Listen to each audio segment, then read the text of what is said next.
Der Philips OLED 908 hat mit MLA OLED Panel, Sound von Bowers & Wilkins und Ambilight fast alles, was man sich überhaupt von einem Fernseher wünschen kann. Aber die Konkurrenz ist wirklich hart und in ein paar Punkten sind dann andere Fernseher noch etwas besser.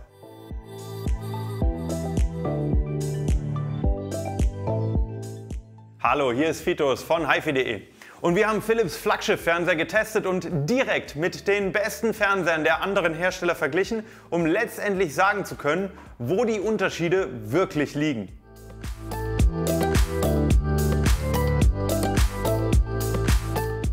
Neben diesem 55 Zoller gibt es den OLED Plus 908 auch noch in 65 und 77 Zoll. Der einzige Unterschied zwischen den Größen ist, dass der Standfuß in 77 Zoll nicht mehr drehbar ist. Das Plus hinter OLED steht übrigens nur für die Soundlösung von Bowers & Wilkins unterhalb des Bildschirms. Doch dazu später mehr. Die Verarbeitung ist hervorragend und die Anschlüsse lassen sich hinter einer Abdeckung verstecken. Der Fernseher wirkt auch an der Wand echt gut. Dann bemerkt man allerdings, dass das Ambilight unten in der 2023er Generation nicht mehr dabei ist.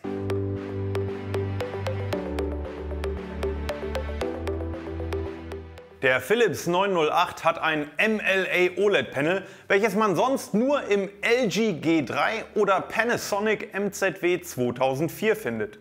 Das ist also wirklich eine extrem gute Voraussetzung, weckt aber natürlich auch hohe Erwartungen an die Bildqualität. Erstmal zu den nackten Zahlen der Spitzenhelligkeit.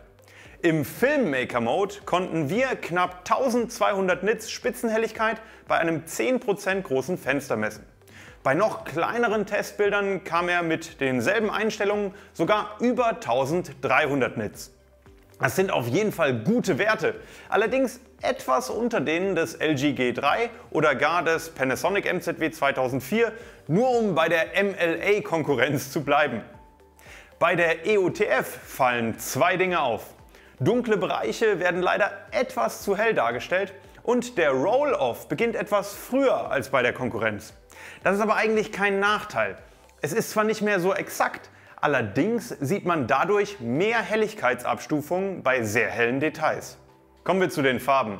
In SDR, das kann man relativ schnell machen, ist er quasi perfekt. Haken dran. In High Dynamic Range wird es allerdings komplizierter. Den DCI P3 Farbraum deckt er eigentlich komplett ab und er schafft sogar fast 75% des BT 2020. Das heißt, er hat beste Voraussetzungen. Auf den ersten Blick sieht Material in HDR10 wirklich beeindruckend aus. Allerdings fällt im direkten Vergleich mit der Konkurrenz bzw. einem professionellen Mastering-Monitor schnell auf, dass die Farben abweichen. Das sieht man auch an dem Delta Error 2000, der hier bis zu einem Maximum von 7 hochgeht. Das ist jedoch nicht die ganze Geschichte. Denn auf dem zweiten Diagramm sieht es auf einmal viel besser aus. Dazu vielleicht eine kleine Erklärung. Farben sind durch 3 Werte definiert: Farbton, Sättigung und Helligkeit. Lässt man die Helligkeit außer Acht, und das ist das zweite Diagramm in der Mitte, und schaut nur auf Farbton und Sättigung, dann sind die Abweichungen echt gering. Auf demselben Level wie beim Panasonic und nur leicht hinter dem LG G3. Nur leider weicht eben bei manchen Farben die Helligkeit deutlich ab. Das war jetzt HDR10. In Dolby Vision ist der Eindruck wieder ein anderer, nämlich wieder wirklich exakt. Laut Philips ist, Stand jetzt im Oktober 2023, ein Firmware-Update in Arbeit, welches auch die Bildqualität verbessern soll. Ob dadurch die genannten Abweichungen behoben werden, können wir noch nicht sagen. Wir werden das natürlich noch überprüfen und gegebenenfalls auch unser Testergebnis ändern. Am besten checkt ihr das schnell über den Link in der Beschreibung zu hifi.de. Aber wir waren ja noch gar nicht fertig mit der Bildqualität. Denn die Entspiegelung und der Betrachtungswinkel, die sind, wie man es von einem MLA OLED erwarten kann, echt ausgezeichnet. Außerdem wird das Bild auch in Dolby Vision mithilfe der Lichtsensoren auch an die Umgebungshelligkeit angepasst, auch wenn es nicht Dolby Vision IQ heißt. Und die Zwischenbildberechnung arbeitet vorbildlich und kann zum Beispiel das 24p-Ruckeln problemlos entfernen. Und natürlich kann man nicht über Philips reden, ohne das Ambilight zu erwähnen.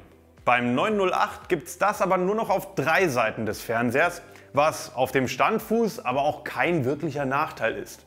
In unsere Bewertung fließt Ambilight nicht mit ein, da es ja auch irgendwo Geschmackssache ist. Wir hatten gerade beim Gaming wirklich Freude dran. Nur eine Sache muss ich da noch erwähnen, denn im Gegensatz zu den älteren Philips TVs kann man das Ambilight der 2023er Fernseher nicht mehr durch Philips Hue-Lampen erweitern.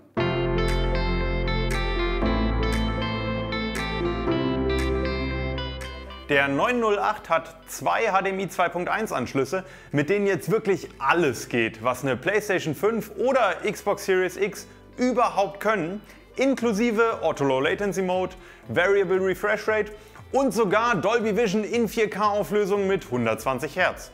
Das Gaming-Bild ist gestochen scharf und super flüssig.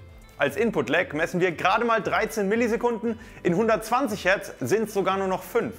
Das ist alles auf dem Level des LG OLED G3. Nur sind die Farben im Spielemodus leider etwas greller, aber noch nicht so schlimm wie zum Beispiel bei Samsung.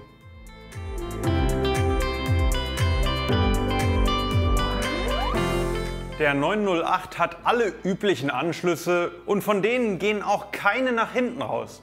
Einer der beiden HDMI 2.1 Anschlüsse dient gleichzeitig als Enhanced Audio Return Channel und der Fernseher hat auch noch einen Klinke-Kopfhöreranschluss und sogar noch einen für einen externen Subwoofer. Nur leider wurden hier auch Sachen eingespart. Es gibt nur noch einen Single-Tuner und obwohl der Fernseher 3 USB-Ports hat, kann man damit keine Sender auf eine Festplatte aufnehmen oder mit Timeshift das laufende Programm anhalten.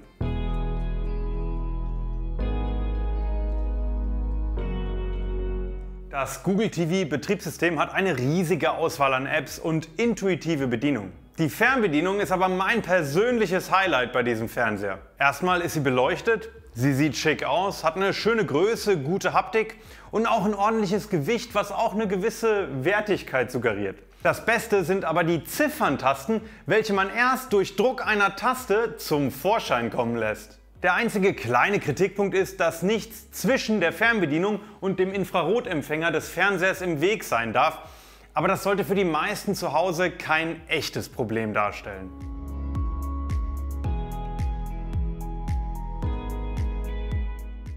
Ich fange mal so an. Im alltäglichen Gebrauch ist das Soundsystem von Bowers & Wilkins echt gut. Der Modus Musik wirkte für uns am neutralsten und damit hat man einen soliden, wenn auch nicht sonderlich breiten Stereo-Sound. Der Fernseher unterstützt auch Dolby Atmos und DTS:X und könnte das auch weiterreichen, aber irgendwie geht das dann ein bisschen an der Idee vorbei. Denn es gibt auch noch DTS Play-Fi und damit kann der 908 dann Teil eines kabellosen Surround Sound Setups werden und das klingt wirklich nicht schlecht.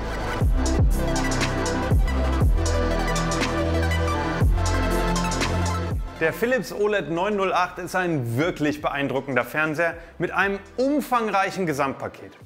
Eine herausragende Bildqualität wird durch ein gutes Soundsystem, welches man ja noch unkompliziert erweitern kann, wirklich komplementiert. Ich bin wirklich ein Fan dieser Fernbedienung, das kann ich nicht anders sagen. Aber vielleicht zur Einordnung unter den besten Fernsehern, die wir bis jetzt getestet haben. Es sind da eher die Einsparungen bei den Anschlüssen oder der Timeshift-Funktion als die nicht ganz so korrekten Farben in HDR10, weshalb er in unserer Gesamtwertung die Spitzenposition in unserer Fernseherbestenliste verfehlt. Wenn man jetzt aber einen Blockbuster in Dolby Vision schauen will, dann wird es wirklich schwierig, die Unterschiede zum LG G3 oder Panasonic MZW 2004 auszumachen. Stellt man den Fernseher dann vor eine helle Wand aufs Slowboard, kann auch das Ambilight richtig was hermachen und der Sound lässt sich ja dann kinderleicht erweitern. Den ausführlichen Testbericht findet ihr über den Link in der Beschreibung auf hifi.de. Ich bin auf jeden Fall gespannt auf eure Meinung zum 908, also teilt sie unten in den Kommentaren. Und natürlich bin ich auch gespannt, was bald die Gruppe von Experten in unserem TV-Shootout sagen wird und welches Spitzenmodell da am Ende als Sieger rausgeht.